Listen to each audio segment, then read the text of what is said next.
Well, we hope you're doing well. We're continuing in our lockdown, and so care group is continuing to be digital for many. I know some care groups are meeting in person, and that's fantastic, but we're just going to spend some time here and walk through 2 Samuel chapter 11. Now, if you follow the life of David in 1 Samuel, he starts out as a humble shepherd boy, and God says that he's seeking a man after his own heart. He has David anointed as the future king, while Saul and his sons are still alive. And then you have this extended period of time through the book of 1 Samuel where David suffers, and he's chased by Saul, and things are very difficult for him. 2 Samuel, what happens is we essentially see David becoming king. In the first 5 chapters, he's first made king of Judah and Hebron, and then he becomes king of Israel after a period of civil war. David takes the throne. He brings the Ark of the Covenant into the city of Jerusalem. He appears to be a righteous king, and God gives him the Davidic covenant, a unilateral covenant with him and with his seed after him. And you have this promise, this picture that's going forward into history, and it all seems to be coming together. And David seems to be an incredibly righteous man. And we know there are 3 things that can trip up guys. We have girls, gold, and glory. And David, in chapter 8, when he goes out to war, he takes the gold that he wins from the war and he gives it to Yahweh. He dedicates it to God. And so he's not tempted by gold. And then we have him hamstringing the horses in chapter 8. So he's keeping his fighting force at a minimum. These are things that are contained in the law of the kings in Deuteronomy 17. And we look at those things, you say, man, this is a righteous man. He seems to be wanting to follow God. But that leaves one more G, and that's girls. And this is where we start to see David's weakness in chapter 10. He keeps sending out the troops, sending out Joab, and not going himself. What's going on there? Well, whether it's laziness or just an unwillingness to go out to battle at various points. This is not healthy for David's spiritual life. And when he begins to become lackadaisical in his spiritual life, that third G of girls creeps up into his heart. And this is where David fails. Now, we've already seen the cracks in the foundation, right? We've already seen that he's taking multiple wives when he's not supposed to be, according to the law of the kings. And yet God patiently waits and gives grace in these areas, and it seems that God is not necessarily dealing with him yet. But when it comes to chapter 11, David really does remarkably unrighteous things. And these stories are stories that we sort of know, but I think when we dig into what happens between him and Bathsheba and Uriah, it's very dark. We want to encourage you to read the commentary and go through the questions. It's a great analysis of our own sin and our hearts and how dangerous it is for us. Maybe not in this area, but in any area of sin where we can stumble and fail and really become conniving, evil people because of sin that comes into our hearts and the idols that we allow to grow there. So let's walk through chapter 11. We'll just do this as a cursory walkthrough, but I just want to show you some of the high points of the way that the sin deals and moves in David's heart. Now, initially in verse 1, it says it happened in the spring at the time when the kings go out to battle. The kings went out to battle in spring because things were growing more, and all of that is taking place. The things are growing out. It says the kings go out to battle. David sent Joab and his servants with him and all Israel, and they destroyed the sons of Ammon and besieged Rabbah. But David stayed at Jerusalem. So you have this statement that the kings are going out to battle. It's a normal time for the kings to go out to battle. And then it says that that Joab and all of the servants and all of Israel went out to war. So literally almost every able-bodied man goes out to war, but David stays in Jerusalem. Now again, we've already seen this in chapter 10, but it just keeps going. It continues, and David remains there.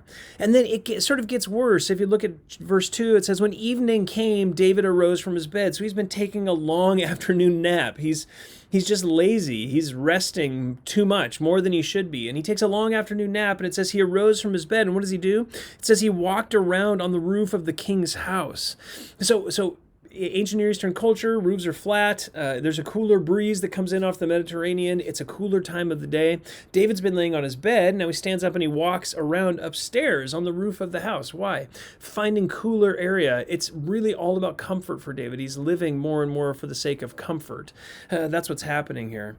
And then it says that from the roof he saw a woman bathing, and the woman was very beautiful in appearance. Now, this language is, again, very explicit. He's looking down from the roof. He's in the highest building in the city, and he looks down, and from his roof, he's able to look down and see a woman taking a bath. This is probably from some distance, not super close, some distance away, and it wouldn't be surprising for her to be taking a bath on the roof. This is a time of ritual purity for her, we find out later. And what's happening here is that David observes her doing this. It's obviously a hot day, and there's water, and so she's able to go up on the roof where it's a little bit cooler. It's not quite so hot for her, and so she takes a bath on the roof.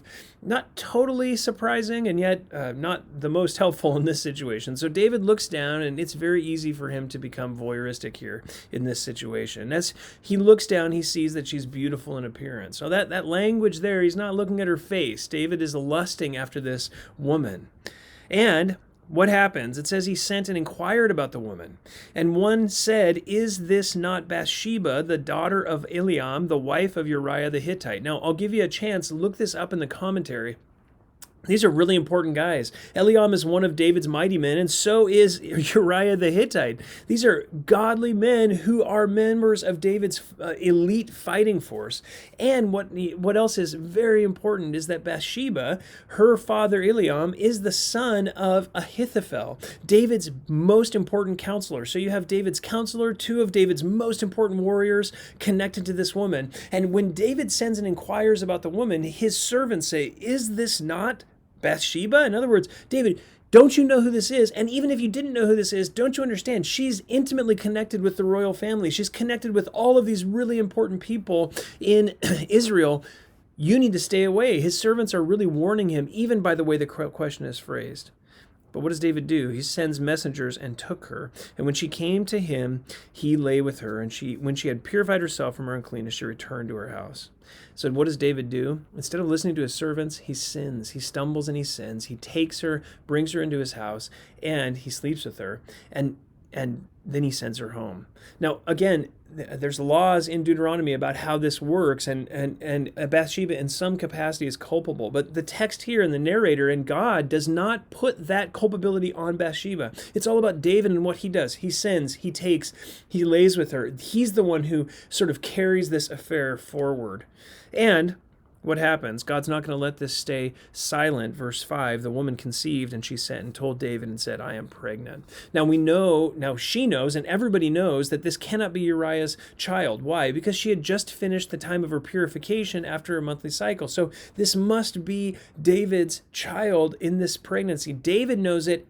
Bathsheba knows it. Everyone else is going to know it. Uriah is certainly going to know it. And so David needs to do something to try to hide his sin. And this is where verse 6 picks up in his interaction with Uriah. So in verses 6 through 13, David interacts with Uriah. He calls to Joab and says, "Send me Uriah the Hittite," one of the highest members of his elite fighting force. He sends him Uriah. Uriah comes to the city of Jerusalem. What happens? Well, Uriah gets there, and David asks about the welfare of the war and some other things, which is all very sort of suspicious. He would normally just have gotten that information from messengers, from runners who would have gone back and forth between the field of battle and back to Jerusalem. It would be odd to call one of the elite fighting men home just to give some specific details. But that's what David does, and Uriah seems to answer, though we don't have the answer recorded. And then David, who's waiting just to hear the end of Uriah's last sentence, then sort of tries to figure out a way to get Uriah to go down to his house to be with his wife. And if that were to happen, if Uriah would go down and be with Bathsheba, then Bathsheba's pregnancy would be expected, and then the birth of the child could be hidden. But that's not what happens. Notice what he says. He tells Uriah, "Go down to your house, wash your feet," a euphemism for be with your wife. And Uriah went out from the king's house, and David even sends a present after him, probably meat and alcohol, some kind of wine or something, so that they can have a good time together, Uriah and Bathsheba. But Uriah sleeps at the door of the king's house with all the servants of his lord, and he did not go down to his house. He refuses to do it. And David calls him and says, "Why did you not go down to your house? Why did you not go home and be with your wife?" And Uriah says to David in verse 11, "The ark and Israel and Judah are staying in temporary shelters. My lord Joab and the servants of my lord the king are camping in the open field." He says, everyone else is in tents. Everyone else, all the other servants of yours are out suffering. And then he says, "Should I then go to my house to eat and drink and lie with my wife?" The very things that David had asked him to do. Go be with your wife. Here's some food. Here's some wine. go and do these things. And Uriah says, how could I do that? I couldn't do that. Should I go do that? He even asks it in the form of a question, just like the servants. Why would I do such an evil thing? And in fact, he finishes with an oath. He says, by your life, David, and the life of your soul, I will not do this thing. So Uriah in his righteousness says, I refuse to go down and be with my wife. I must be with the king's servants. I can't do this. David says to him, stay here today and tomorrow also. In other words, stay the rest of today and tomorrow. And that night, David gives him a nice dinner and tries to get him drunk. And Uriah does drink. He does apparently get drunk, but instead, even in his drunkenness, he's still unwilling to go down to his house. He lays down again on the porch of the king's house with the king's servants and sleeps there. And there we have it. David has been refused by Uriah. David now is in serious trouble. He knows that Uriah won't do it. He knows that he's going to get caught. He can't get caught. And so what does he do? He decides to have Uriah killed. And in verses 14 through 25, David exercises a means of getting Uriah killed. What you notice is that David sends Uriah's death notice by his own hand. He writes a letter to Joab and he gives it to Uriah to read, Uriah to carry, trusting that Uriah is so righteous that he won't read the letter that includes the information about his own death. And so Uriah carries the letter to Joab on the front line, and the letter says, listen, put Uriah up against the wall in the worst of the fighting and back away from him. Let him be killed. Joab, who doesn't want to have his military prowess be questioned by such a terrible maneuver, decides to not do it that way. He takes Uriah and puts him at the place where the fighting is absolutely the worst, with sort of a skeleton crew. They're a skeleton force, and several people are killed by archers from off the wall. We find this out later from the messenger. And Joab then sends word to David and says, many people have several of your servants have died, and he quotes Joshua and the story of Abimelech, who was killed by an upper millstone being thrown from the wall. Joab is essentially saying, look, I know military strategy. These people were killed, but they weren't killed because I'm a bad general. They were killed because you told me to murder Uriah. I'm not sure why, but you wanted Uriah dead, and so the only way for me to do that and to save face is to have several other people die with him. That's essentially what Joab says in his message back to David. And he tells the messenger, if David's upset at you, just tell him that Uriah, his servant, is dead. And that's the case. If that's the case, David will let it go. Well, that's exactly what happens. The servant comes back. He tells David that many of the men have died because of what appears to be a tactical error by Joab, but he finishes with the statement, your servant Uriah is dead. So again and again and again, we see David's goal being met. The servant Uriah is dead. The servant Uriah is dead. But it's always David's servant. It's very sad, actually, the way that it's written. And here, David, instead of mourning over Uriah, or instead of correcting Joab in the bad strategy, of course, David knows he's really the culpable, guilty one. He's the one who's put Uriah to death by the arrows of the Ammonites. What does David say? He says, tell Joab not to worry about it. The sword devours one as well as the other. If you look there in verse 25, the sword devours one as well as another. Make your battle against the city stronger and overthrow it. And so encourage him. David actually encourages Joab after having Uriah murdered. It's such a moment of wickedness in David's life. So all of this takes place. Now, what's happened now? Uriah's dead, but really no one knows the whole story, right? No one actually knows. David knows the whole story. The servants in the temple, in the palace, know most of the story because they know that Bathsheba went to David and spent the night at the palace. Bathsheba knows most of the story because she knows, obviously, she's pregnant. She had spent that night with David. So all of that is known, okay? But there's more that's known, but that's all they know. They don't know how Uriah died in the field of battle.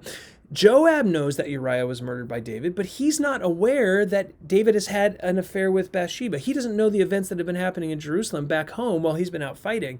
No one actually knows the whole story, but we as readers do. Why? Because what God is doing here is pulling us back from the story and showing us what's actually happening inside of David so that all of those things can then be revealed to us. Now, all of this appears to have David getting off the hook. And in fact, in verses 26 and 27, the first part of 27, basically the narrator says, when Uriah was dead, Bathsheba mourned for the appropriate period of time, probably less than a month, and then David married her and brought her into his house. And it looks like, hey, everyone lives happily ever after. We got a baby coming, everything's good, right? And David has saved face. No one really knows the whole story. It seems like he's gotten away with it cold. But the chapter ends with one of the most haunting and underspoken sentences in the entire New Testament. It says, the thing that David had done was evil in the sight of the Lord. God saw all of it. God saw everything. God knew what was happening in every detail on both sides, in the battlefield and back at home in the palace. God saw everything. And he saw everything, and the things that were done in secret would soon be screamed from the rooftops. And that's what's going to happen in chapter 12.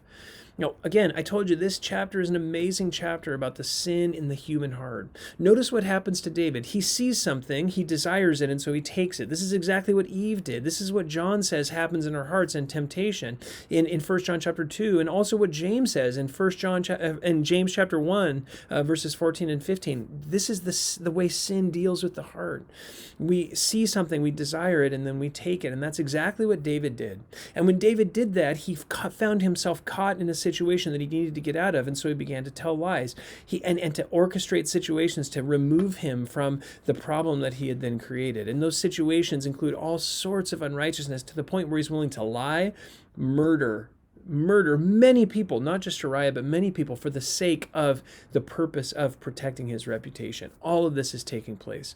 The thing which he had done was evil in the sight of the Lord. And we often our sin can do this to us. It can blind us. It can make us really act insane in blindness because sin closes our heart to God. And that's what David was doing. In fact, we know this, right? Because in Psalm 51 and in Psalm 32, David tells us that he was sinning against the Lord. And he says, when I was in that state, when I hadn't repented of my sin, what was happening? He says, I was like a dumb animal before you.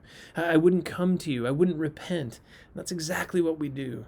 But God in his grace does not allow David to stay in this place. And that's what's coming in chapter 12.